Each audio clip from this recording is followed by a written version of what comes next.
Alright, TGS has officially ended. It's been a really incredible week to be a Final Fantasy VII fan. We got so much information in regards to Rebirth with that stage presentation and a bunch of interviews that came out. And in today's video, we're going to talk about one specific piece of information in regards to Remake Part 3 and its story potentially being affected by fan feedback, which has some people worried, which don't worry, we've got some clarifications on that. We've got information from Hamaguchi in regards to player expression in the world of Rebirth, and it looks like we've got more details on those mini-games, including Queen's Blood, which I'm very excited for. If any of that sounds cool to you, feel free to click that like button, smash the subscribe button with a focus strike if you want to stay up to date with my channel and Final Fantasy news. So starting off first, the English version of that TGS stage demo has now been made available. It's from the Square Enix press kit and it's making the rounds on YouTube, so I'll leave a link in the description below if you guys want to check that out. Watching that version, it just adds so much more context to what we saw at TGS, getting to hear the English dialogue and all of the English descriptions and whatnot, and I'm so excited. Hearing the main world map theme transition into a battle version of the theme in this demo is sick.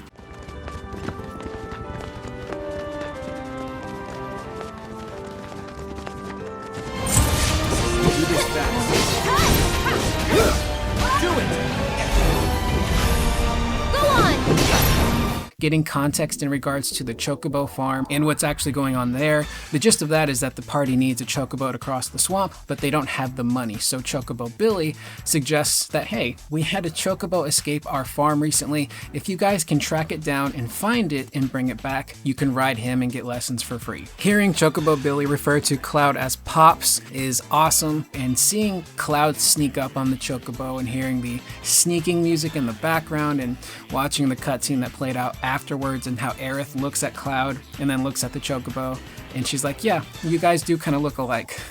It was really funny. So just getting to hear that character banter and getting more context just makes me so much more excited for Rebirth. The last time I've been excited for a Final Fantasy like this was 7 Remake, so it's shaping up to be really awesome. Now, getting to that live stream that had some people shaking in their boots for a brief amount of time in regards to how fans could potentially affect the story of Remake Part 3. Now, all of this information comes to us translated by Audrey on Twitter. She watched the live stream and provided a ton of clarification and context about this quote in particular. So during the live stream, they spoke to Katase and Hamaguchi, and one of the questions they asked them was about the development of Remake Part 3 and how far along they are. Now, Katase responds by saying that they've already got their first rough draft of the story and scenarios finished, but they do like to hear fan feedback, which can sometimes influence some elements of the game's story. So he hopes people can show them a ton of reactions when the second game is released. So knowing that they have a rough draft complete for the story and scenario for Part 3 is a really good thing,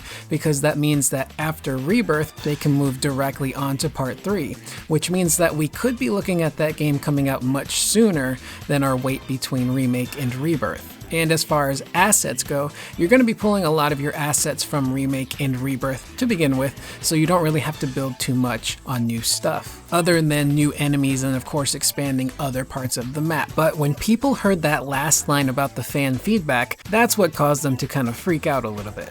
And when people heard that, they're like, hang on a second, you're telling me that fan feedback could potentially alter major story and scenario events in Remake Part 3? That sounds like a horrible idea. Thankfully, that's not actually what's going on.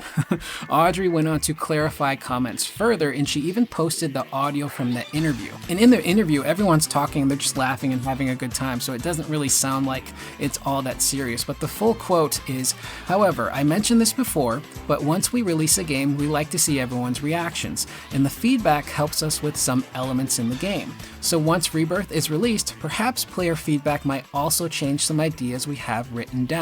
And after hearing it put that way, it's like, oh, okay, so it's not like anything major is going to happen. And in regards to hearing people's reactions, that really just sounds like a PR thing. You know, the game is out, share your reactions to the game. It helps put the game out there and sell copies. So it's not a situation where they're going to put a poll out for Remake Part 3 asking fans who lives and who dies. It's not really that serious. But fan feedback can potentially change some things in Remake Part 3. For example, maybe there's a character in Rebirth that that gets introduced that maybe people don't really care for. Maybe they're not written as well, or maybe they're great, but they don't have a big role to play, and people want to see more of them. That's something that feasibly they could change. Add more dialogue for that character, maybe do some rewrites, nothing massive. But it can also help change gameplay stuff, so maybe there's a gameplay mechanic in Rebirth that a lot of people just didn't use or didn't enjoy using. That's something that they could realistically change in Remake Part 3. So fan feedback does have an effect to a degree, but nothing major like deciding who lives and dies and what major story points play out. Further on in that interview, Kitase was asked about Rebirth's development and how far along they are, and he responds by saying that they're already in the final stages of development and they are currently working on polishing the game and debugging it.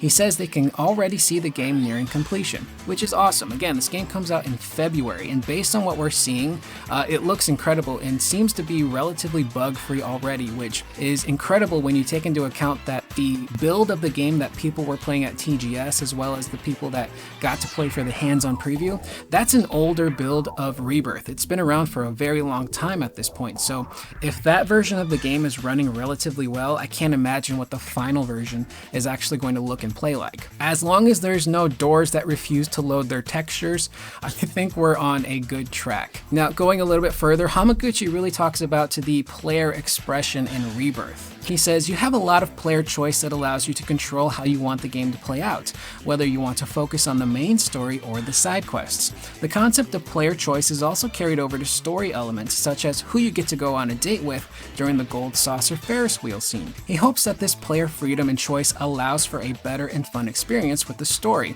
even more so than Remake. And this I really love. You see it especially with the dialogue trees that have been added into Rebirth. Now, dialogue trees aren't technically anything new. They've existed in games like Mass Effect and basically anything made by BioWare and Bethesda. But even the original Final Fantasy VII did have different dialogue choices for some parts of the game. And the one thing that I keep going back to again is Horizon, because Hamaguchi is a very big fan of Horizon, and you see that game's influence all over the place in Rebirth. And one of the things that Horizon does is dialogue trees. And you have conversations with people, and afterwards you can ask them different questions based on what they told you in that conversation. So if you want to know more about the character or more about a certain event they talked about, you can do that. You can follow up. If you don't and you just want to move the story forward, you can do that too. But one of the things I really loved about Horizon, and I'm curious to see if they implement this in Rebirth, is that there are critical moments in conversation where Aloy can respond to somebody with one response, but she can say it 3 different ways. You can pick the heart option, which is the Paragon option, I guess, which is the nicer way, where Aloy will explain something to someone in a nicer way, or even lie to them if it helps them feel better. There's the more aggressive fist option, which is like the Aloy is very blunt option, where she just tells it like it is. And then there's the middle ground, the brain, where Aloy's not necessarily blunt, but she's also not sugarcoating things. She's kind of helping the NPC figure things out and put 2 and 2 together. And while it doesn't have a massive effect on the story, it does affect the cutscene that you get in response. But things like that are cool because it can help the player feel like they did something. It helps them feel like they got involved with building bonds and relationships with these characters that eventually will join your team. And doing something like that really does go a long way, and I'm really curious to see if Rebirth implements that type of system too. But based on what we're seeing already, just the character interactions and the bonds, even the conversations with the NPCs and how they react to your characters, already feels so lively and incredible. And that was something I loved about Final Fantasy 15. I loved Noctis and the Chocobo because you as the player experienced everything they did, and you felt like the 5th Chocobo in a lot of ways. And that was something that was missing from 16 to me. In 16, you feel the character bonds in the cutscenes, but after that, everyone goes back to NPC mode, they stand in a corner and they wait for you to talk to them. So I didn't feel those bonds in the gameplay. So I'm very curious to see how far they push this in Rebirth. And finally, we have clarifications on those mini games. So obviously the piano one is pretty straightforward. Find music in the world, play it on the piano. But they talk more about Queen's Blood and also the Moogle minigames. So starting with the Moogle one, it's bring mischievous Moogle kids back to their Mog stools in Moogle's Mischief. So as Cloud, it looks like we're gonna have to run around and chase these Moogles, grab them and bring them back to where they belong. So that could be fun. But the one that really has me interested is Queen's Blood. take turns to place cards and overcome your opponent in Queen's Blood. And they gave us a high resolution image, a 4K image of Queen's Blood. And examining this image, it looks a lot like Final Fantasy VIII's Triple Triad meets chess. So we have our board where we place our cards. Our cards have one number on them. So in Triple Triad, you had 4 different numbers to represent 4 different corners of your card and how strong or weak they were. But in this situation, we've got just the one number, which I'm assuming represents their power level. But then we have these little squares towards the bottom center of the card.